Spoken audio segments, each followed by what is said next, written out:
All right, welcome back to Gun Culture Radio, and I'll remind you guys again, it's on iTunes now, so you can check the links in the description. And this week I have Ed on, a friend of mine, and we got to know each other from a music festival that crashed and burned, and it definitely was not because of your help for sure.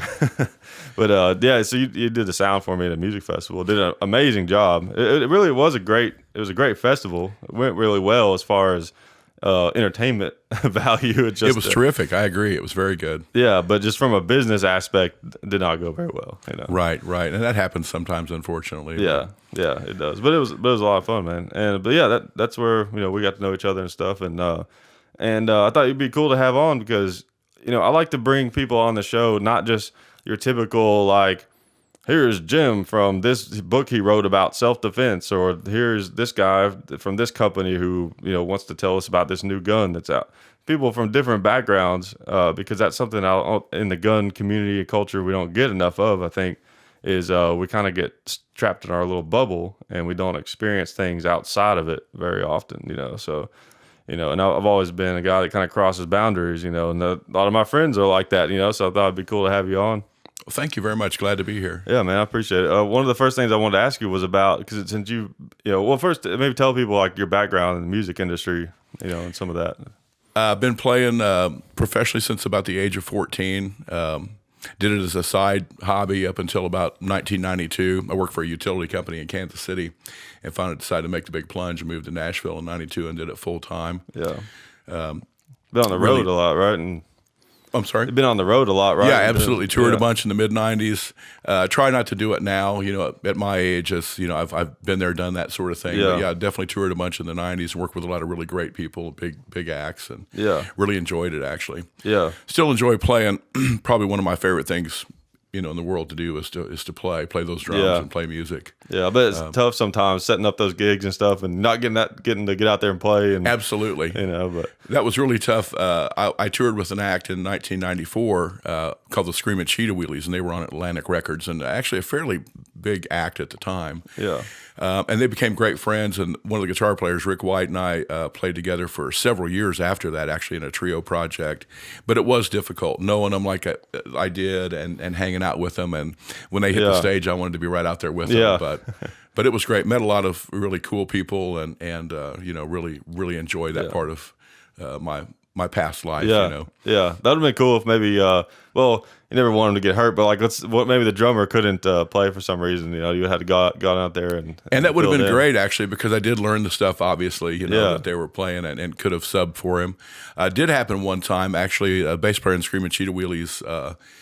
His mother passed away. Steve's mother passed away, and Alan Woody, then of the Allman Brothers Band, bass player, and also with Government Mule, actually came out on our bus and was out with us for several days to fill in for Steve. So that was kind of fun. So that does happen actually. There are emergencies and people get pulled off, and the show must go on. Yeah, so I know that happened. I've always been a big Metallica fan, and I know that happened with them. And I think it was on their. They went on this just in historical tour almost, because it was so long after the Black Album came out, because it was so successful in the late '90s. And their lead singer, James Hetfield, got burned in this stage accident. That's right. It was actually pretty crazy. So they got halfway through their set, and he was standing in the wrong spot or something, or the pyrotechnics guy screwed up, something like that. Got burned. Probably a little of both, truth probably. be known. But yeah, probably. And got burned really bad. Right. If you've seen the video on YouTube, it's pretty bad. It looks bad. So...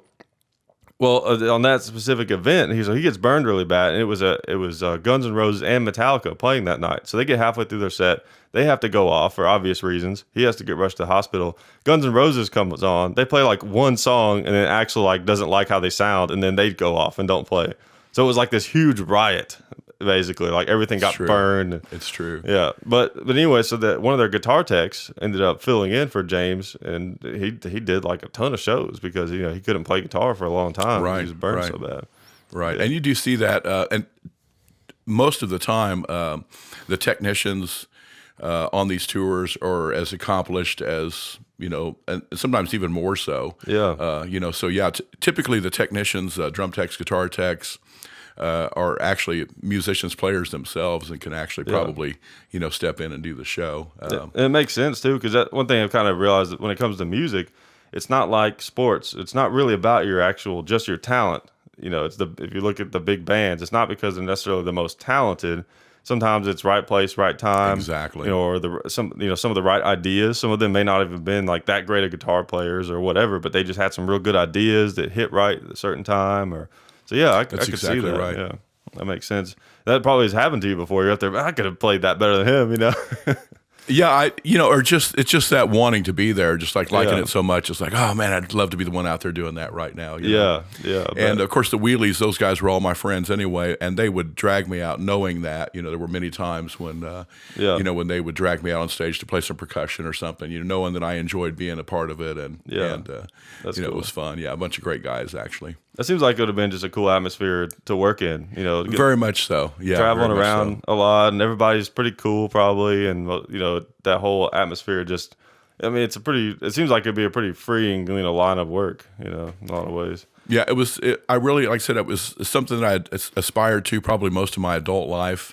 And when I actually got to be out there, doing it, touring, the people that I met, and, without dropping names, I really got to hang out and just really get close with a lot of, huge acts, huge people in the industry. And of course, they're all just like we are, just, totally cool, normal people, put their pants on one leg at a time, just like we do. And I think that's another thing that I loved about it is there's very few folks that I've met in this industry in all of my years of doing this that have been, that quote unquote prima donna, type. Most people are just real down to earth, grateful that they're able to do what they do. And I've heard that more than once from artists that they're so happy and grateful that they're actually able to do what they do, Yeah. So Yeah, because the thing is, it's like when someone gets that famous, it's not like every time someone recognizes who they are, they're like, "Oh, look at me, I'm so special." It gets to where it's probably so common that that's just part of their life. They don't really think about it in the sense of like them being better than other people, But I'm sure there's some that do, though. I mean, right, sure, yeah. There's exceptions to every rule, but Yeah. I think if anything, the one thing that I've heard from some of the artists that I've known and been around is that if they do end up being really famous and popular and sort of a household name and people recognize their face, it's difficult to live a sort of a normal life. Right. I had an artist tell me one time that it had gotten to the point where he could just no longer even go to the store or anything because it would just be, he'd be besieged by people wanting an autograph. Yeah. So that part would be kind of tough, but never really changed him. I mean, he's still just the great guy. I might try to avoid, those sort of, situations, but Yeah. I think for the most part, people are pretty grateful that they are where they are. Oh, yeah, because they understand how hard it is to get there. Exactly right. And the one thing that I've always known and thought, the one thing that comes to mind whenever I do, and when I am around people that are maybe slightly on the prima donna side, is that they wouldn't be there where they are at all without those fans. I mean, it's truly the fans that make it all possible, literally. Just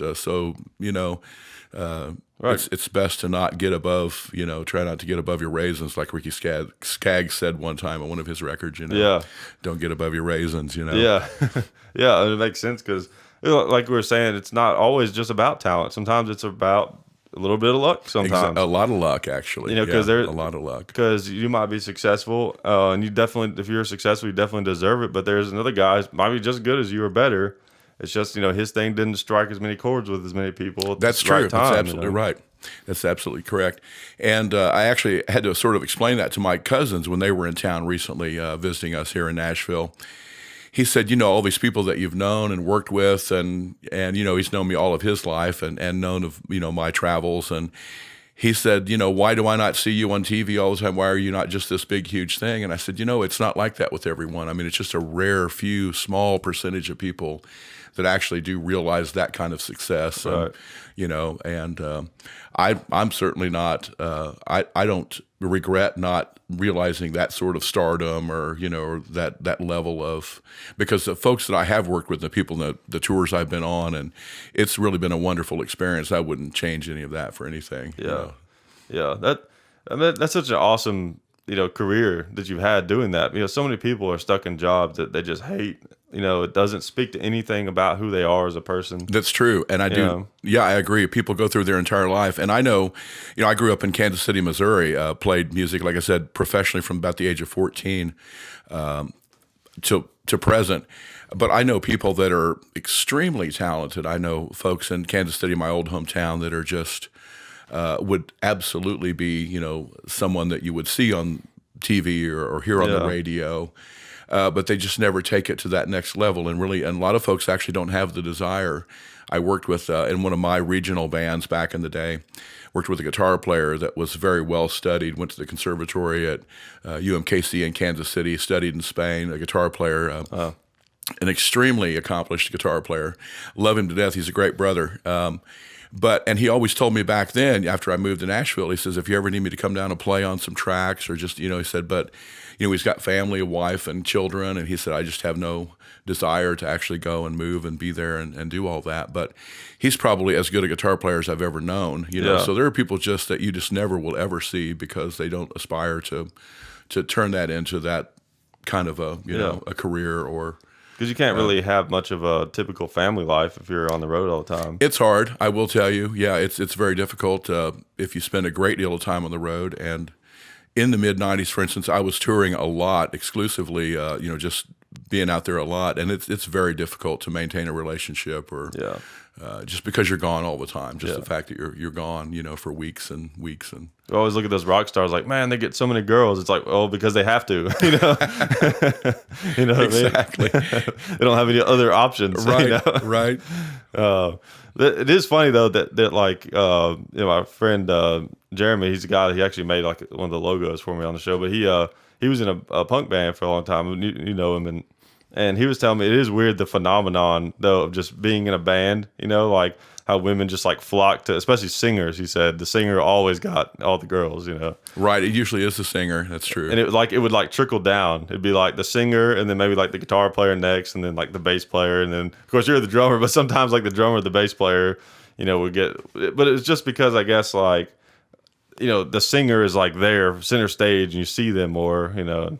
But I always thought that was kind of funny how some of the stories that he had told about that, and like they're just some little band, just touring around in little clubs and stuff. But it's like a weird phenomenon that happens. It is. It's true. It's the first few times, whether I was out with another act, as a technician, audio engineer, or player in the band, it still always humbled me and maybe slightly embarrassed me when folks would ask me for an autograph, because I was just thinking, oh yeah, and I have signed a few autographs, but it was always, kind of a humbling, almost embarrassing things like, gosh, really, you want my autograph, You feel like it's like you're a fake or something, if it right, yeah, or pretentious somehow, or right, exactly. Yeah. And there were times when I would be out associated with other acts, very large acts, country acts, a couple of country acts come to mind. I did some things back in the early days with Clint Black's band, and also back in the early days after moving here, I did some one-offs with Reba McEntire's band. And so I would be out with these folks and had folks come up to me in those situations and say, please give me your autograph. And I would always tell them, I'm just a technician, or I'm not the guy that you want to get. Oh, we want it anyway. So if you were affiliated anyway, you're a part of the band, So. Yeah, that's cool. I almost forgot this is a show about guns. It is. But no, I like to talk about things other than That's guns. awesome. I have lots of interest. But yeah, one of the things I was going to ask you, since you have all that experience in the music industry, one thing that everyone in gun culture knows and talks about is how Hollywood, in movies, a lot of movies, and then just like the actors and actresses themselves, tend to be very like anti-firearms when it comes to personally owned firearms and stuff like that. So like in your opinion, like how do you feel like obviously it's a broad spectrum, but in the music industry, do you feel like maybe it's a little different? There's a little bit more open-mindedness when it comes to things like guns, probably in the music industry. I think so. I think it can go either direction there, but I probably know as many musicians and artists that are gun enthusiasts as not. Right. I think we talked about earlier that, some artists tend to be a more liberal, maybe, some real artist type people. Right. So maybe they wouldn't be as, apt to run out and, buy a handgun and want to go to the range and shoot, that sort of thing, because just the whole, what's the word I want? just that whole stigma, I guess, Yeah, for lack of yeah, a better yeah. word, that's, Yeah. But yeah, I think it's probably, I wouldn't say it's 50-50, probably more like 60-40. I don't know which way that would lean. Yeah. But, and as far as just straight up musicians like myself, that aren't necessarily writers or artist type people, I know a lot of my friends that are musicians, drummers, guitar players that hunt and are, gun enthusiasts like myself. Like about me, I tend to be more of the hippie type, tree hugger type. Yeah. But I do love my guns and love to shoot and, believe that we need those to protect us and, And musicians too are on the road a lot. So that's one. Like, I've always heard about lots of musicians like having guns. Like Elvis was a big gun guy. Absolutely. Lots of heavy metal bands. They talk they're gun people a lot of times, and a lot of rockers and stuff. And it makes sense because they're on the road a lot. Where if you're like if you're an actor, for example, you might never leave California or Hollywood, right? And to be an actor, it's a little different, like you have to, well, it's not to take anything away from musicians, but like to be an actor, like you have to really, really, really want to do that.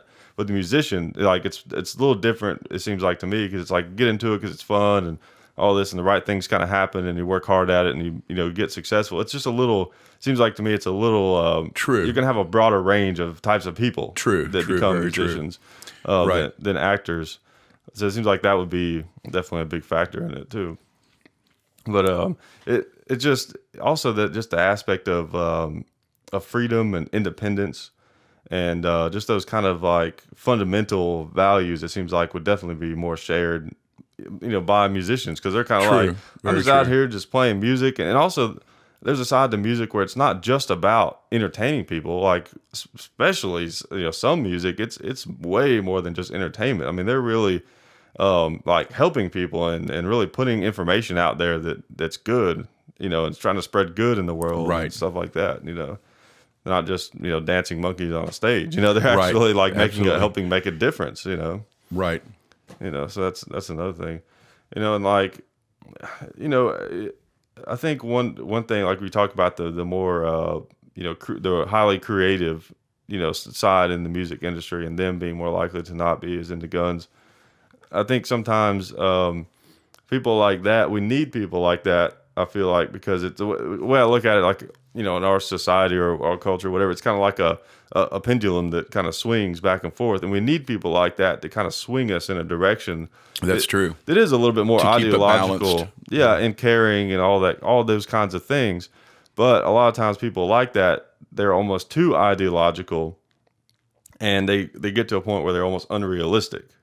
Right. To an extent, like I don't know if John Lennon was anti-gun or not, but some of the stuff he said is amazing. Trying to bring people together, and people just to care about each other and not want to kill each other all the time, all this kind of stuff. Great messages, but some people aren't going to get that. That's true. There's going to be people out there that do want to kill you. Unfortunately. Yeah. So it's that's the thing. Like all that ideology, all that stuff is great. I think it helps us in our lives. But we still have to bring things to some extent back to reality occasionally. And I think guns are part of that, for sure. Absolutely. Yeah. It's a part of our culture that's obviously never going to go away, been around for hundreds of years and going to be here. Yeah. And it's going to keep advancing. That's the thing. It's not really about just guns. It's about just any way that we need to defend ourselves. That's the thing. I mean, it's about any kind of defense. As time goes on, that might change. Who knows? And in the future, we might all be like robots. And, could be. And our guns will be like antivirus protection or something like that. Could be. Yeah. So I mean, it's about defense. If the best anybody can get is a sharp stick, then you better have 3 or 4 of them know how to use it, And that's the one argument that I always have at the ready and willing when I have some of my more liberal friends that don't necessarily believe in guns or don't like what they see that is happening, unfortunately with guns. But the problem is and always has been that the bad guys have guns. Right. And the bad guys are always going to have guns no matter how legitimate or illegitimate it may be. And for it to even be a level playing field, just for a person to even feel protected, in my mind, So you have to go there, Yeah. because like I said, the bad guys have got guns and they're always going to have guns. Yeah, like their guns are here to stay. Right, exactly. That's the thing. You can do take all the measures you want to try to get rid of them, but there's still going to be some. And people want their guns. Yeah, yeah, exactly. People that's the whole other side of it. It's just they're fun. We enjoy them. Indeed, it's a great hobby. That's the one thing that I will say about people, musician type people like myself. Basically, I'm a gearhead. I love anything that's new technology, and in the audio world and the drum world. I also am enough of a guitar player that I can say I play guitar and have lots of toys. But in some ways, and at least for me, I don't hunt. I grew up on the farm. Always, grew up in the country, hunted. I've always been around guns. But today for me, I just enjoy shooting. I enjoy going to the range. I don't hunt per se. I don't have to hunt to feed myself. Yeah. But I think that people like me that just enjoy technology and enjoy toys, basically, that's just another cool thing to go to the range and see how well you can do with this gun, And, right. Yeah. Just a skill aspect. It's like another one of the toys, Yeah. It might be a new processor for your rack, or it might be a new 9mm that you fell in love with, Yeah, exactly. And just like, how they function and operate and what makes them different and all that kind of stuff. I assume it's probably the same for you with, with music gear and stuff like that. Right, exactly. The part of what makes it interesting is that there's so much, there's so much complexity, and there's such a wide range of different ones coming from different areas of the world, even, or totally different philosophies and, all this kind of stuff. Just, all that stuff just kind of flavors life and makes it more interesting, And, for me growing up with guns, that's a big aspect of it. So I hate to see something like that go away. Even if for some reason the guns weren't needed for self-defense, there's something, there's something neat about them. And I'd like to think that people Absolutely. are responsible enough to be able to handle it, Look at how we've, over history, we have, put the people up on the pedestal that, Annie Oakley's, the Annie Oakleys of the world, right. People who were really, the trick shooters and stuff of today, the people that can take a .22 long rifle and shoot an aspirin out of the air. Yeah. That's not something everyone can do. That's truly a talent, it really in that is. regard. I see these, people that watch television shows where people do that sort of exhibition shooting. Yeah. And I'm constantly amazed. Yeah. And that sort of goes back to, like, at least with me, wanting to be proficient with something, whether it be my drum kit or a guitar or a firearm, because there's definitely proficiency and, doing well with it. And, if you hit that X or not, Yeah, exactly. Yeah. There's, you can't lie to yourself. You know what I'm saying? Like you can think you're a good shot all day. You get out there and you can find out. Actually do it right. So true. Yeah, and it's a hard enough thing to do to where you really feel like you've done something. When you can accomplish another level of it. It's true. And also the fact that it might be something you use to protect yourself. Absolutely, adds to it too. The ultimate, I think, for me at least, is that it is protection. I'm proud to say I have a handgun carry permit. And as you know, even a few years ago, I went beyond that and even got my armed security licensing. Just half of it was just wanting to take the class and do it. I've not done that sort of work to this point, but I thought there might be a time whenever I want to, but it was just another thing to have. Took the classes, enjoyed it. Shot, qualified, got the credentials. Yeah, it's something for me at least. It's something I do enjoy. Yeah. And it's cool that that now there's a legitimate way for people to be able to carry guns, because it used to be, before carry permits, people still carried guns. Like there were a lot of honest people that carried guns even before it was legal because, it was worth the risk to them to take that chance. It was worth taking that chance because it's like, especially back then, because it wasn't as big of a deal if you got caught with a gun, unless you had some record or something like that. Because, there wasn't a way to do it legally, so the police kind of understood that. And if you seemed like a good person, like, okay, they'll probably, let you go. So it's like that risk of maybe like a little charge or something like that versus getting killed. It's like, it's like, right. You know what I mean? And it's nice now that there's a way for people to do it legally and it's accepted. It's actually become a mainstream concept, that people, whether they like it or not, they're being forced to at least realize that it's something that a lot of people want to do, and maybe, we can end some of these stereotypes about gun people, and all these misconceptions, because and you probably remember this, like every time it's in the news about or like that there's going to be a carry law passed like in a new state or something like that. It's happened in most states. It's been a while since that's been like the talk in many states. Is they always say, oh, it's going to be like the Wild West. Everybody carrying guns. There's going to be gunfights in the street. People like you and me are going to be squaring off in the downtown Nashville. We're going to be squaring off and drawing and shooting each other or something. I mean, it's crazy. It's just. I actually heard that exactly quoted, that it would be like the Wild Wild West if that law passed. Yeah. And I always chuckle at that because we all know that's just not true. It's know. Because the people who would cause problems with guns carry them already. That's true. That's exactly right. That's exactly right. That's the thing. And one thing I know, like, because we both ride motorcycles, so we definitely understand how that's another group that gets stereotyped a lot. As bikers. Very much so. And the two are kind of related in that sense. As people think, oh, if you're a gun guy, then you're probably like.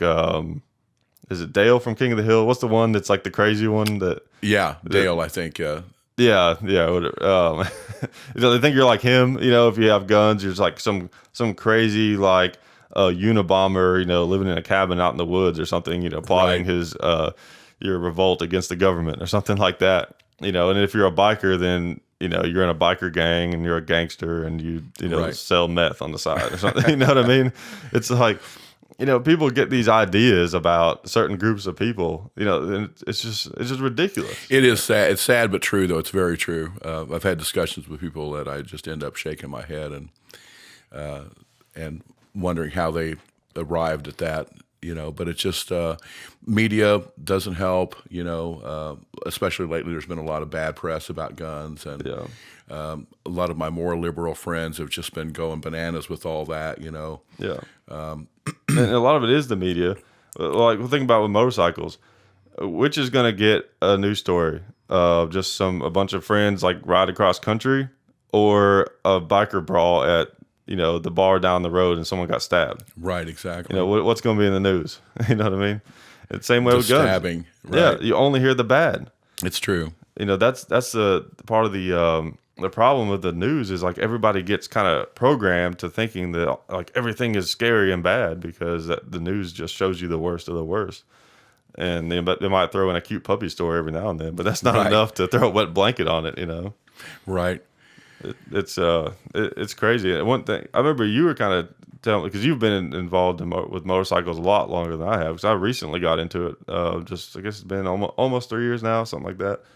That bikers were some of the first people to like could be known for carrying guns, right? Even before all that, the carry permits and stuff, came around. And it wasn't that they were like outlaws necessarily. It was just that's part of biker culture. Is because, I mean, when you ride a motorcycle, you can't help get that sense of feeling of freedom and individualism and all that kind of stuff. And people like that are more likely to be interested in guns and stuff. And that some of that might be where some of those stereotypes come from, just because they hear one bad story and, oh, that guy kind of looks like maybe one of those, so he must be, or something like that.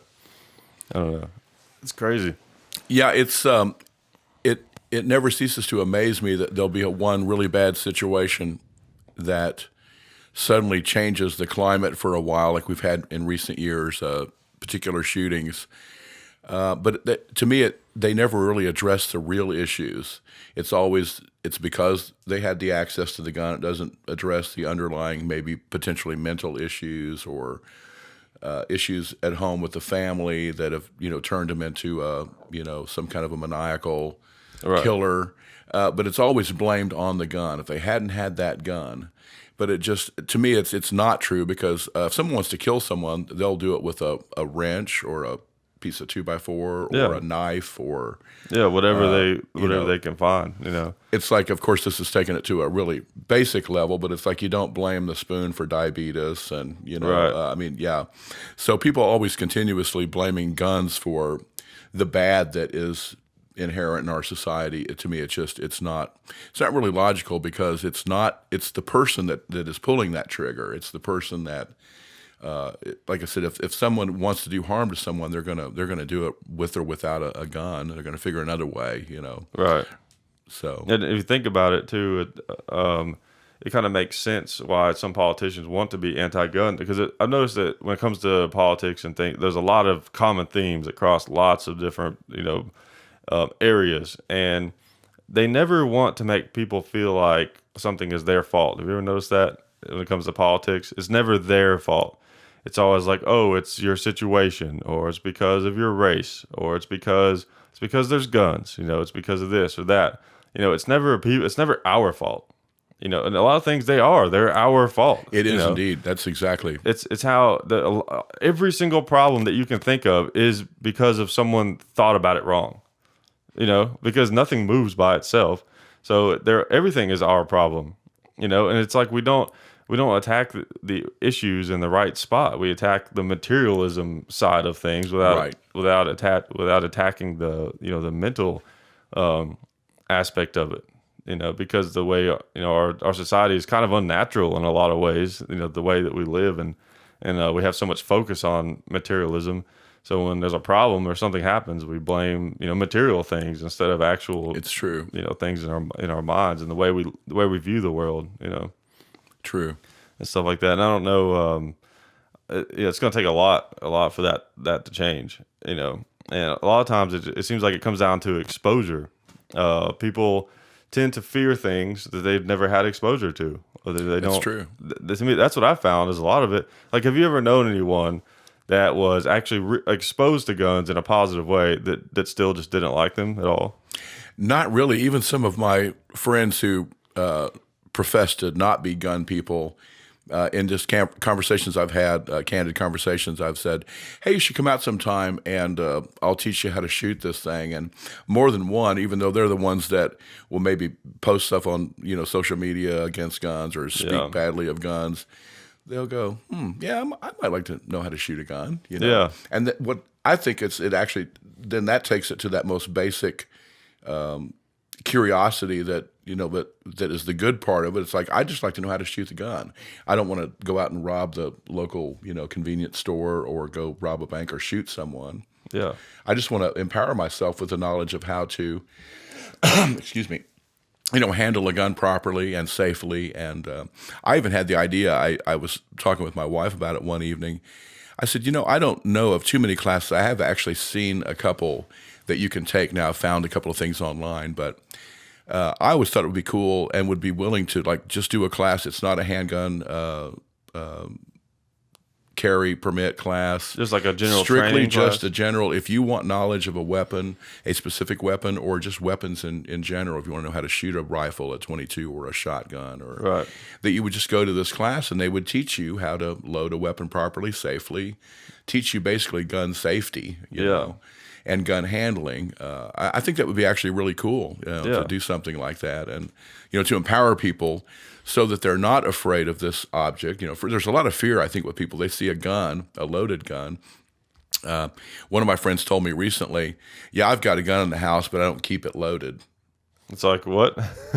Yeah, exactly. It's like, well, it's by the time you get it loaded, you can't go, oh, wait, Mr. Entering robber person, I need to load my weapon real quick, I mean, a lot of times protect myself, I'll even keep guns loaded that I don't even ever plan on using for self-defense, just because it's like, well, why not just already have a magazine? A lot of times I won't keep one in the chamber, or something like that, but it's like, why not just throw a loaded magazine in it, we got room to put it in there, it's like, why not have more options?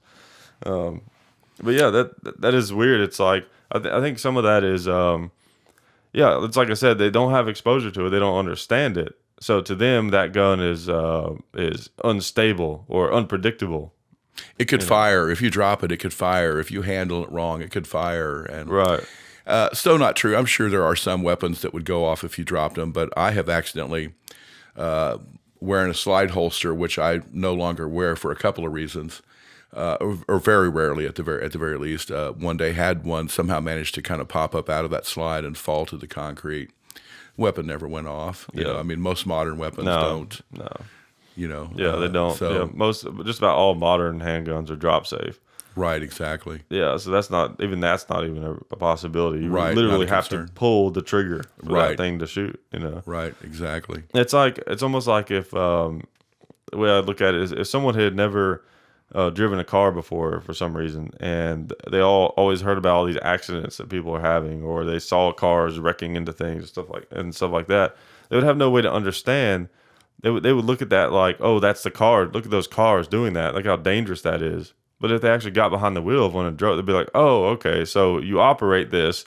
As long as you know what you're doing, like this doesn't happen. If you never shot guns, you don't know. You just don't realize how safe it is. And really, guns. One thing I tell people a lot is guns are way safer than cars ever could be, because cars in a way are unpredictable. Well, because other drivers, True. are unpredictable, and you can't always avoid some accidents that happen. And, things can happen with cars. They can blow up, catch on fire, or you have a tire blow out and run you off the road. Right, lots of Yeah. lots of variables, right, unknowns. Yeah, that actually, do happen. Now, guns can blow up. That's one thing that can happen, but it's extremely rare, and especially usually when a gun blows up, it's because someone did something wrong, like they were hand loading and they had a double charge, Right. or they put the wrong ammo in the wrong gun and it fit somehow, or they shot a gun that had no business being fired because it was way too old, Right. something like that. But the thing about guns is, as dangerous or as damaging as they can be, it's like as long as it's pointed in the safe direction, there's like no possibility of harm. That's what my father taught me years ago with my very first gun, was that you never point it at anything that you don't intend to kill. Never point it in the direction. Always try to keep it in a safe direction. And Yep. because there are accidents. I mean, it is possible for things to. I've never had a gun, go off. Knock on wood, by dropping it or by mishandling it, but I'm very, very conscious of, checking it, double checking it to make sure it's empty when you're cleaning or working on it or handling it. Yeah. A lot of people do, get into trouble when they handle them. They don't realize, or maybe they pull the mag out and they're not thinking, and there's still one in the tube. Yeah. And a lot of handguns will fire without a magazine in place. About most of mine do. And to be honest, I prefer that. I do too. I mean, if I drop a mag, I want that one still in the chamber. I want to be able to shoot it. Yeah. Exactly. I mean, in the heat of a struggle, you might accidentally hit that button. Yeah. And that magazine might fall out, but you're going to need that one that's still left in there. So a lot of guns do fire with the magazine out of the weapon. But Yeah, exactly. And I almost don't even like that safety because it gives people the wrong idea. Really, taking a magazine out of a gun does not make it safe. Exactly. And I don't like those safeties at all. Exactly. John, what do you know about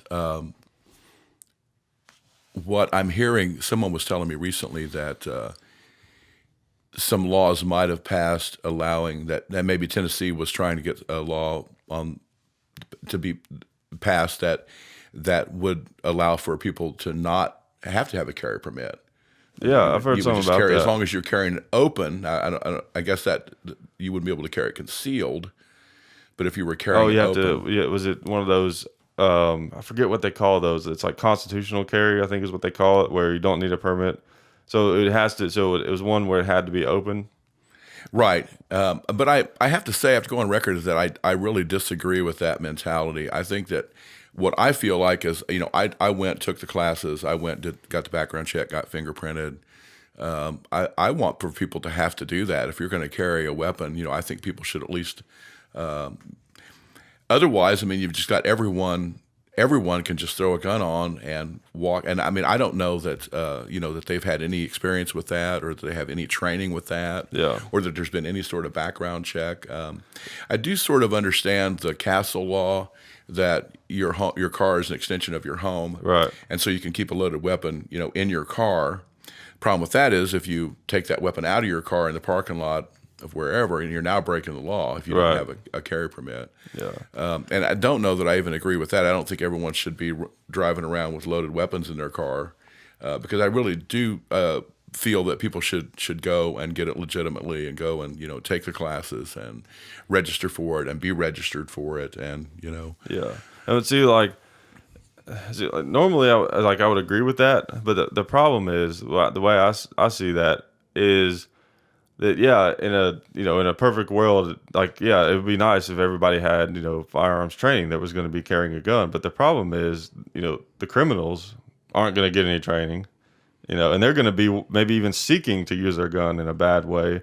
So the way, I mean, I don't like the idea of someone carrying a gun that has no training or anything like that. But then I don't also like the idea of someone who feels like they need to carry a gun, feeling like that's difficult for them to do, because there might be a situation, let's say, where they're not really a gun person, but maybe I don't know, they were forced to live in a place where it's dangerous. They felt unsafe. They felt unsafe, and they had to walk, or they got a job where it required them to go through some neighborhood, or like I've known people who had jobs with installing satellite dishes, and some rough areas also have satellite dishes, stuff like that. So there might be some situation that just comes up where you were like, man, I really need to carry a gun, but it's a process. You got to sign up. It costs a lot of money. It takes months for you to get it back, and it's.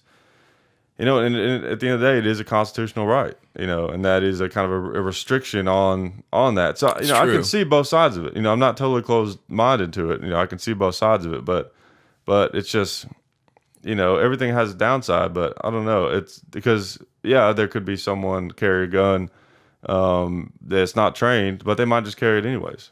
That's true. That's the thing, because you can't actually physically stop someone from picking up a gun and sticking it in their belt. That's true. It's very true. So that's the only thing that makes that kind of tricky. But when it comes to open carry, though, like kind of how I feel about open carry is I think people should be allowed to do it, but I don't really like that people do it. That seems kind of contradictory, I know, but it's like, no, I'm absolutely with you.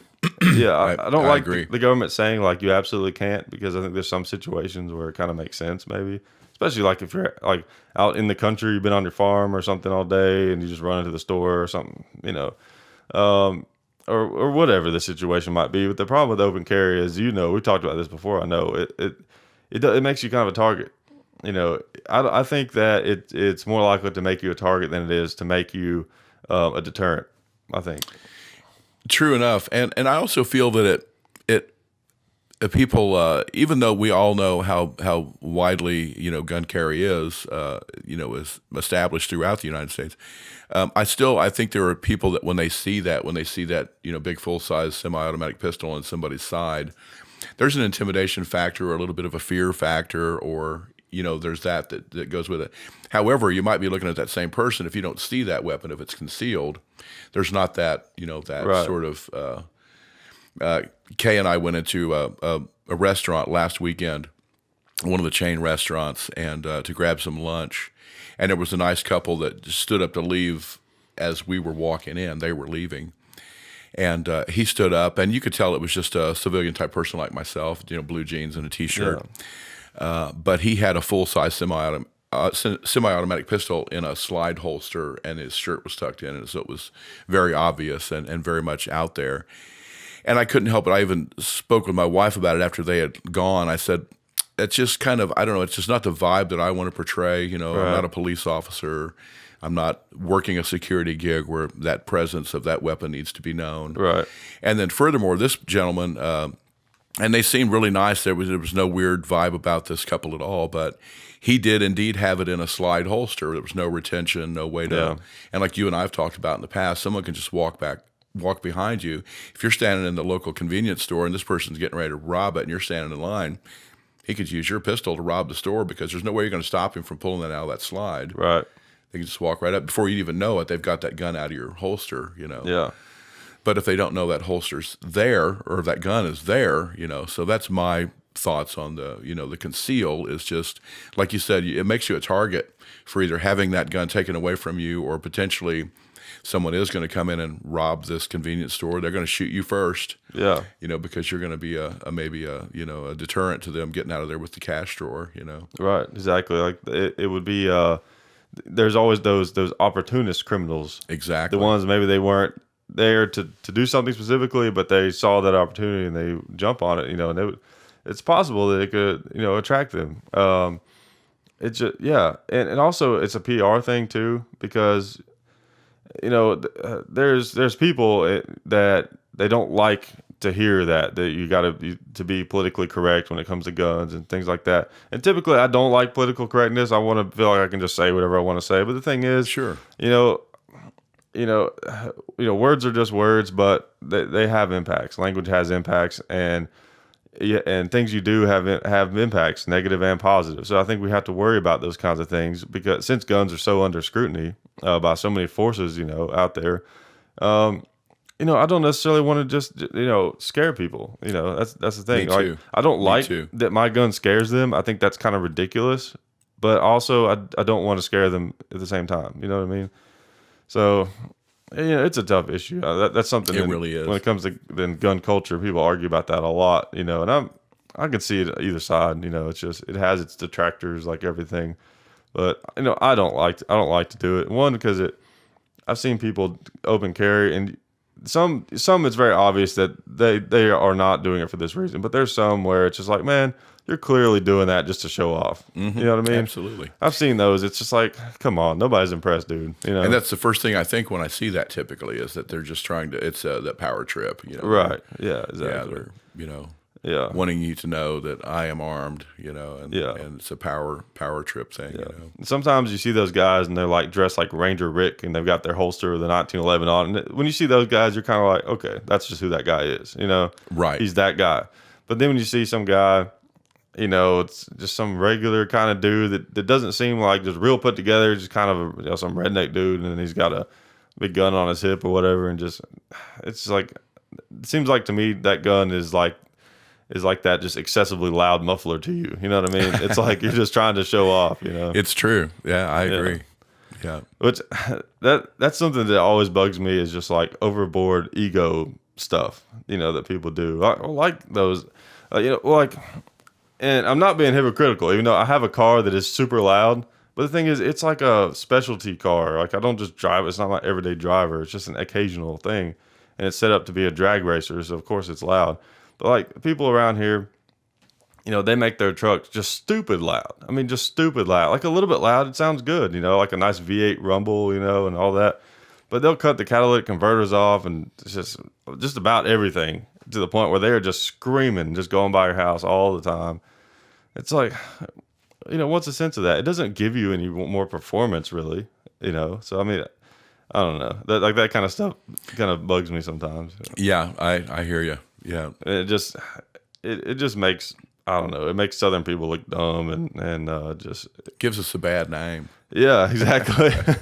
It just further promotes that divide, where people they'll be mad at each other about everything and stuff. Right. I just think people we need to try to, find common ground, with each other. Because that's like I was talking about on one of the other radio shows. Really, you get down to it, people are 99.99% the same, But we focus on these little bitty differences that people have and make them out to be like a big deal, And people are basically the same, Everybody wants to just have a good life and not feel like they're gonna have to defend themselves all the time, and all this kind of stuff. Which is nice thing about having guns, I don't I'm worried about it really. I just think, I got an option. If somebody wants to try to take me out or something, I got an option. That's what I look and at. You're like me. You've probably been around them your entire life, and I have as well. Like I said, growing up in the country, growing up on the farm, hunted. My 15th birthday, I got a 12-gauge single shot shotgun for my birthday present. I hunted rabbits and squirrels and quail and dove and all of that when I was a kid. So it's not just, there are truly people who enjoy hunting and the sportsman part of it as beyond just the whole, protection part of it as well, so there's certainly a sporting side to it. People who love to shoot skeet and, there's definitely a sporting and it takes it back to that. Being able to, do something really well, that finesse that you may have, that you might be the next Annie Oakley. Or, yeah, that's right. Yeah. One of the things that that I really enjoyed was when I first started trying to introduce my wife to shooting. She'd been around guns, but she wasn't really what you would call a gun enthusiast, and she's still not necessarily a gun enthusiast. But there was nothing like, she was nervous and like all people are with something new, and didn't want to do anything wrong. And but the very first time that she held that pistol properly and fired that sent that projectile downrange, and it just about split the crosshairs in the silhouette that she was shooting at. awesome. The look on her face, the way she looked and turned and looked at me, and it can be something fun that doesn't have anything to do with taking life, or it's just another one of those things that and for me. So my point is that I like to shoot. I like guns as like I said, as another thing that I enjoy, just like some of my other. Playing music or guns just are very cool, and there's something, I feel like there's something really innate in us, especially men, and women enjoy shooting too, where it's like you take something here and then you're trying to like hit something at a distance really far away. It's part of the fun of darts. Absolutely. Or even like when you're a kid, throwing rocks. It's neat to be able to like, there's that thing way down there, I'm going to see if I can hit it.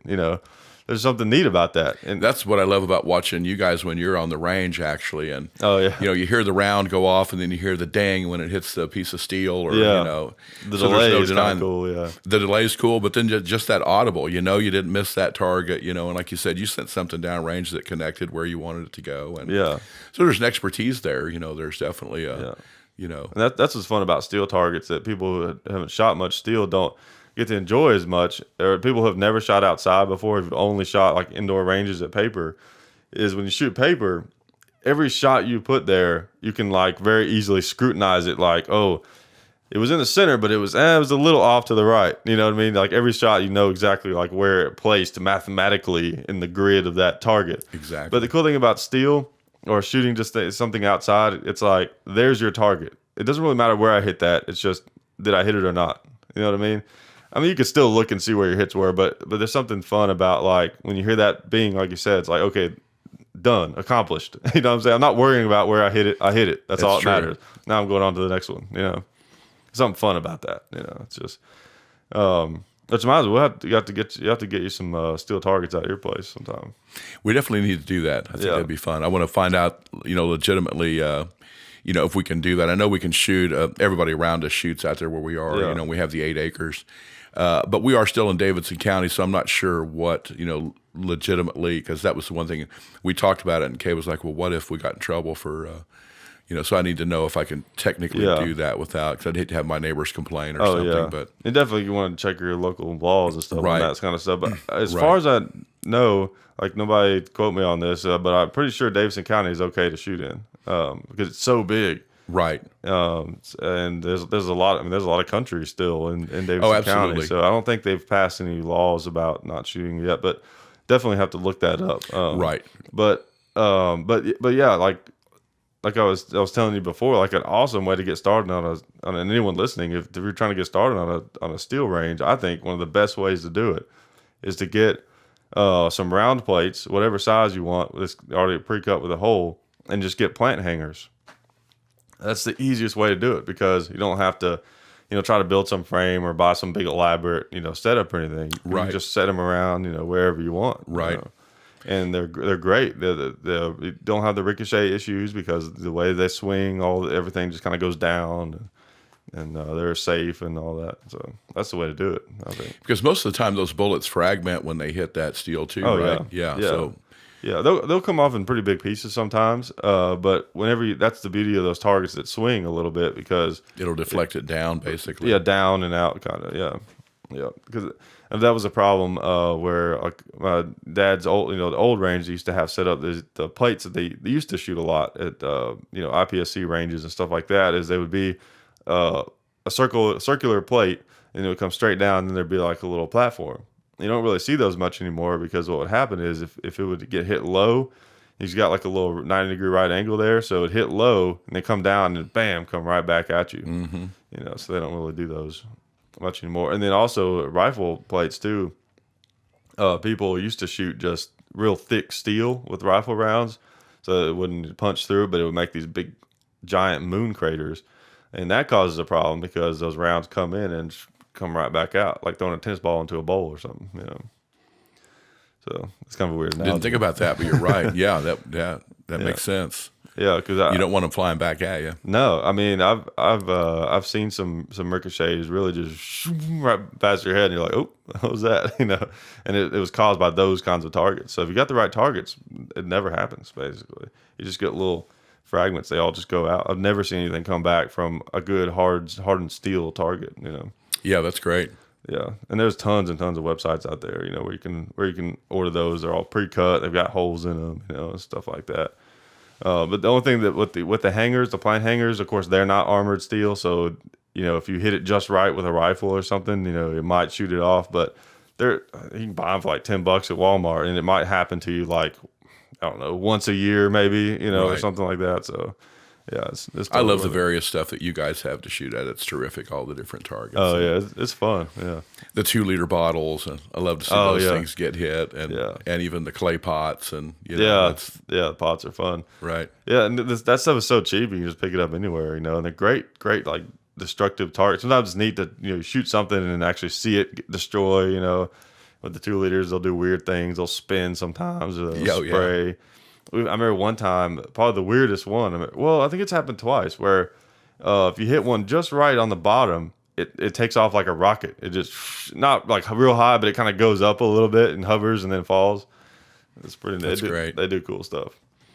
But okay, so one thing before we go, I wanted to ask you about. This has been kind of like a running question that I've asked anyone that I have on new or whatever, and is what I call it the red line of gun control, and it's something that I feel like doesn't really get talked about enough, and I like to get different people's opinions on it. And I'm not going to like really debate you on this. I just want to hear like what you think. So I don't really want to argue with you about it. If you totally disagree with me or not, it doesn't matter. I just want to hear what you think about it. So if you had total control of all the gun laws, if they just said, Ed, I want you to write the gun laws for our country, where do you think you would put them just in general? Like, what do you think? What do you feel like people should be allowed to access? When it comes to all the various, levels and stuff. In terms of you mean like like for example, you might not be quite as familiar as some people with the gun laws. Basically, like in the ARs and stuff we can have, some of the, as far as federal laws and stuff like that, people, aren't allowed to buy a rifle that has less than a 16-inch barrel, right, or a shotgun, like the whole SBR thing. Right. That. And then, of course, full autos. You can get those things, SBRs and full autos, but it's like a really big ordeal to get those. And then, of course, there's, everything from grenades to rocket launchers to, all the way up to nuclear bombs. So from a sharp stick to a nuclear bomb, like where would you put that cutoff of just free open access to walk into a store and be able to buy, basically?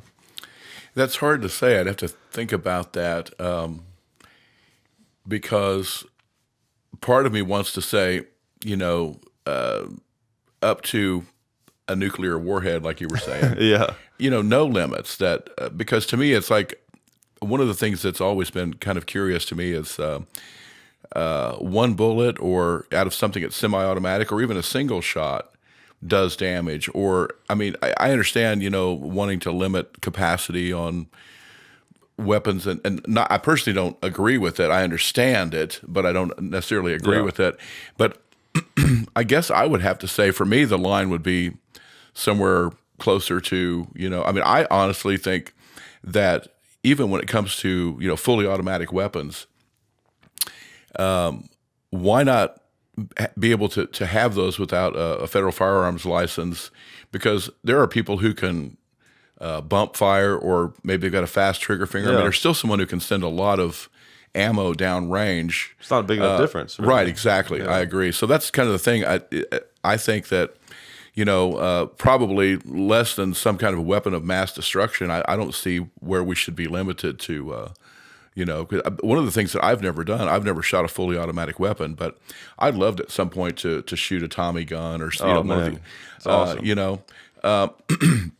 And I've really sort of never really understood that, because I personally think you can do as much damage with a semi-automatic assault rifle as you can with one that does a 3-shot burst or fully automatic. Or more, really. Exactly. That's the thing, because it actually requires more training to be able to fire something fully automatic effectively, because it's throwing bullets all over the place. Right, right.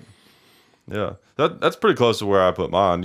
I kind of draw the line at small, what I consider like small arms.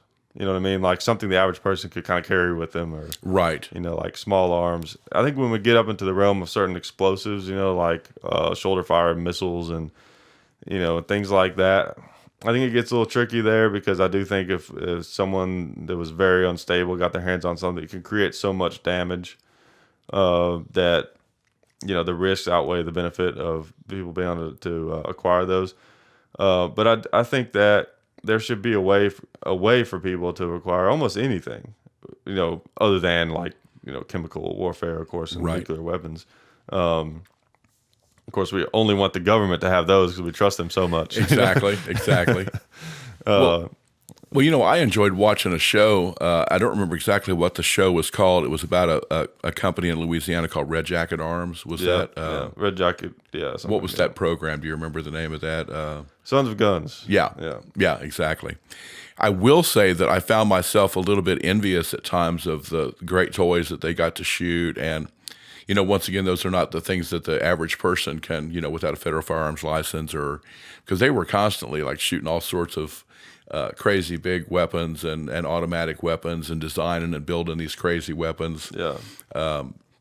But I will say that I found myself a little bit envious at times, that I would just like to experience playing with a toy like that, And for me, that's what it would be, just, trying to master something like that, and, Because fully automatics are so much fun. I mean, there's just something neat about, you don't, because it's fun to try to shoot fast, but you don't have to think about that. We just press that trigger down, and then it's just about controlling the gun and trying to hold it on, or doing bursts, and it's a lot of fun. It takes sometimes it takes a little doing, but we're both pretty good size, so like you wouldn't have any problem shooting one, just it's all about you just kind of lean into it a little bit, it's not a problem depending on the size of it. The main thing for me, I'll go back to, is I just think that people need to have experience if they're going to handle something like that, because I saw a video recently where an instructor or someone on a range where they do allow you to come in and shoot fully automatic weapons, a guy got shot, and he handed it to that. And so you don't. I mean, there's obviously lines that have to be drawn in terms of, you need to, before you hand a fully automatic weapon to someone, you need to know that they're not going to let it walk up and shoot me, right? Because they can't control it. Yeah, and that was just so stupid. I mean, no one ever deserves to get killed, but that trainer, he made a huge mistake. I mean, like, he didn't deserve what he got. He didn't deserve that. The punishment did not meet the crime, but that was totally on him. And in a way, that girl was the victim in that situation, because now she has to live with the fact and be confused about what happened. And it wasn't the gun, because it would be like taking a 4-year-old and say, "Here, have this unsheathed Bowie knife. Go run up and down the stairs with it." Exactly. That was just ridiculous. Now, a girl that age could handle some fully automatics, but not that one. I mean, maybe she could have if he had.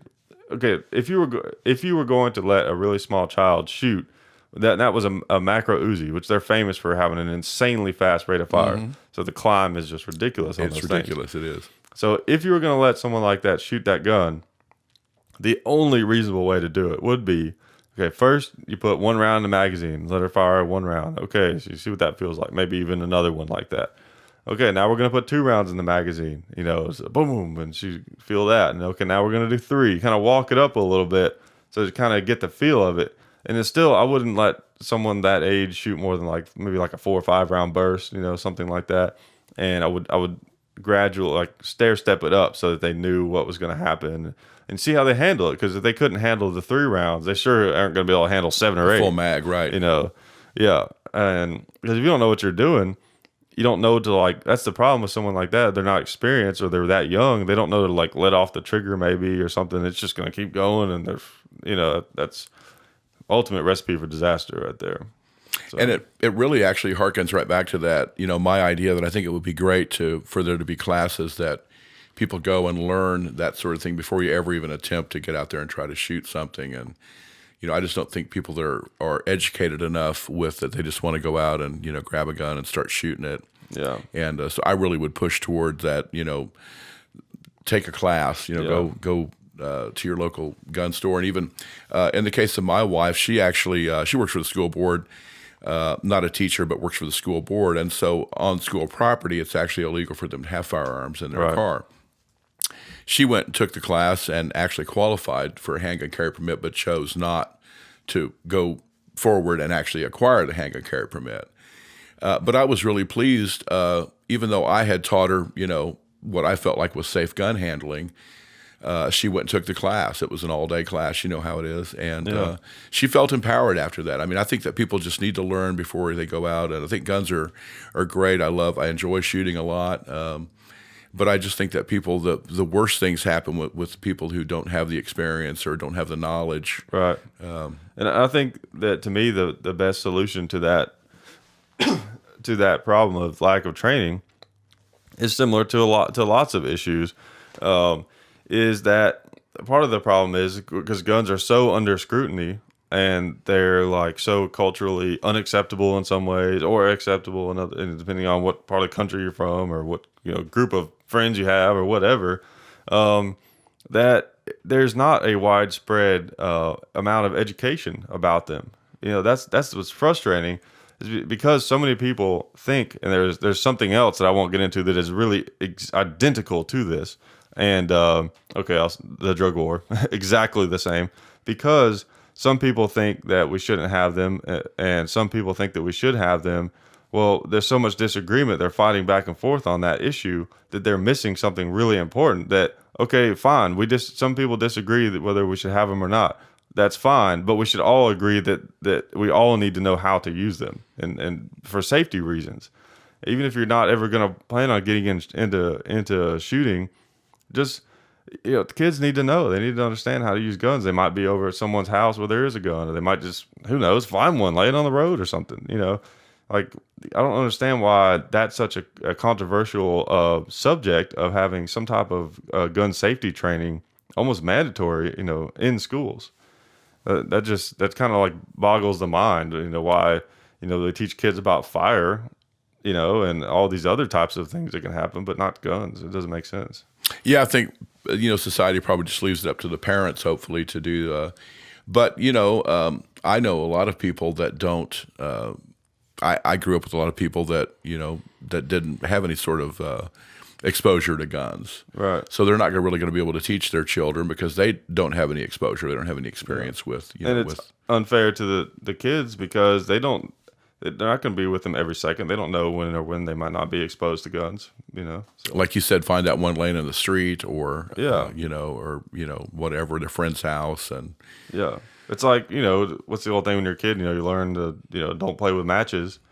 Well, if your parents really want to, they can keep matches away from you, no problem. But again, you can find them somewhere else. That's why they teach you, So it's true. Yeah, that's just crazy. But I appreciate you coming on, man. My pleasure. Really enjoyed it. We'll do it again sometime. Absolutely. And I wanted to mention your real estate thing. Like, if people want to buy a house in Tennessee, you're the man to talk to, right? That's right, Ed Simpson Realtor. Yes, indeed. That's my newest adventure, and I'm actually really enjoying it. I'm working with some of my friends right now that's going to list their home with me, and we're looking to find them a new home. So yeah, I'd be glad to help out with real estate needs. I think it's cool that I am in the music business because I think that there's probably a lot of musicians and people move to Nashville every day and looking to buy homes and what's better than having someone represent you that's in the music industry as well. Right. And the broker that I work for and the brokerage that I work in, that was the thing that was discussed very early on, was that you can continue to do your music. Actually, it's probably a benefit, because of the networking and all that. So, so yes, indeed, I would love to, for anybody that needs, looking to buy a house or sell a house or need some sound done. Yeah, that's right. That's right. Yeah. Wear all those hats. Yeah. What did you say? What was it again? What was your website or what was it? Oh, I'm sorry. It's Ed Simpson Realtor on Facebook. Oh, okay. And if you want to email me, it's Ed Simpson, all one word, at realtracks.com. Okay, I'll put it. Shoot me an email. Yeah, I'll put the link in the description so people can just click on it there. Awesome. Yeah, that'd be terrific. I love that. Like I said, I think it's really great that that people in this industry, in the music industry, are represented as well. I've been involved in buying a few properties since I've been alive, and even after moving here, the first home that we bought. The person wasn't in the music industry, but was sort of directly related, had a lot of friends and that sort of thing, you know. And I just think that's cool that's that one more thing that you have in common with. Because I think everyone wants to be affiliated with a realtor that they feel comfortable with, you know, they can trust, and they feel comfortable with, maybe have some common interests and that sort of thing. You know, it's going to get where they're coming from. You know, when they're telling them what kind of house they want. Right. Exactly. Things, you know? Yeah. Well, I appreciate it, man. Well, like I said, we'll do it again. Sounds great. Yep, and we got to get get your buddy the Happy Man on here. I can't wait. I will definitely tune in for that episode. That will be quite something. He's a character. He's entertaining. Yeah. Hopefully, you guys will get to meet him. Entertaining. He's something else. He's in the Happy Goat Band. Right. Exactly. Yep. And he's the happy, the fabulous happy man. man. That's right. He's the happy and the Happy Goat Band. Yep. Yep. All right, man. Appreciate it. Thank you. We'll talk to you guys later. Don't forget to check the links in the description.